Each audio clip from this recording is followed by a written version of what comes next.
Could you please introduce yourself, ma'am? My name is Mrs. David. And you, sir? Rotarian Olas Jerry. Okay.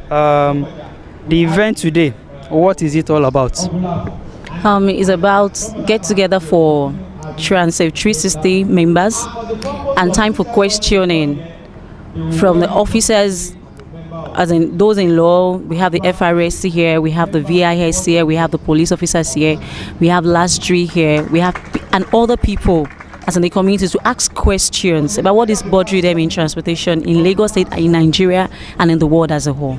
That's what it's about. Talking about the organization, you are a member, and then what is your role here? Yeah, thank you very much. Aside from being a member of a Transsafe 360 degree, I am the chairman planning committee for this program. She's my vice chairman.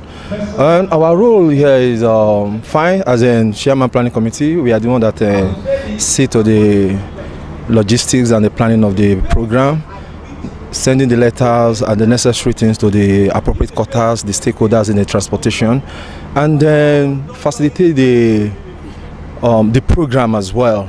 So today we give glory to God that all our efforts is successful. So our role here today is to make sure that everything goes as planned. Thank you. And to you, ma'am, being a lady, what have you been able to affect this organization positively? Okay.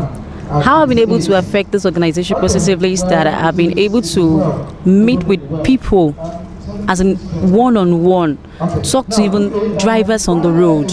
When you see the way some drivers they do on the road, which is wrong, at least parking in a wrong place, I try to talk to them, make them understand where they're supposed to park at the right or designated bus stops. Then at times, I get to see people that cross the roads instead of using the pedestrian bridge. So I talk to them one-on-one. You're not supposed to do this because you have people that value your life. Even if you don't, you have families at your homes that value your life. So I try to talk to them, make sure that they use the pedestrian bridge at all times. And sir, one of the speakers said something about road worthiness. Then the MC said, do we also have something like car worthiness? Then he now talk if we have anything like road worthiness, the road we ply on. Is it also worthy for vehicles to ply on? So what do you think the government can do in all of this to make sure that our roads are good enough for the cars? I'm not an expert on road construction or something, but to my own understanding, yes, what the MC said at that time is quite right. You know, most of vehicles on Lagos Road, they are roadworthy, but the road itself is our problem. Before you drive 2-3 miles, or let me say 1 kilometer, you will see potholes. In fact, aside from potholes, let me say you will see a kind of a well, if not a canal, you know, because there's some holes that you cannot even dodge. You can't dodge, you can't even maneuver yourself. You just have to enter it, and all these things affect the suspension, shock absorber, and the likes. So what I think the government can do is, as in, they should at least be sincere with us. Why I use the word sincere is this: fine, often or couples of times they do tie the road, but they are doing a kind of servicing or a kind of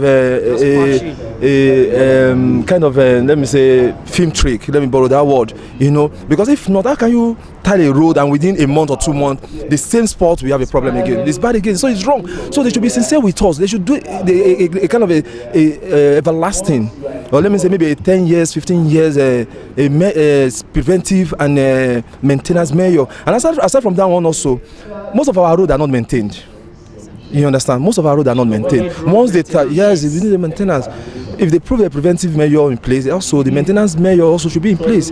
So, and at the beginning of this, the genesis of these O's, they always start with a kind of let me say a dot on the road.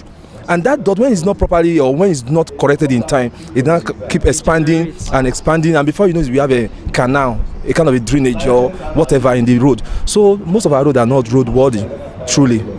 But it's government, it's not the individual. If I thought we have some individual in the country that can do it, government always put them on shackles. Why do you want to do it? Why should you do it? It's their duty. Now it's your duty and you fail to do it. So I believe that the government should be up to their task. It's their responsibility, and we pay tax, so they should give us a better road. Thank you very much, sirs and ma. Thank you very much. Visit us now at www.clebenard.com. info@clebenard.com. Register with us to win our greatest offer. Contact 234-810-5515344. 081055-11528. 34632-453-291. Invite us to cover your event.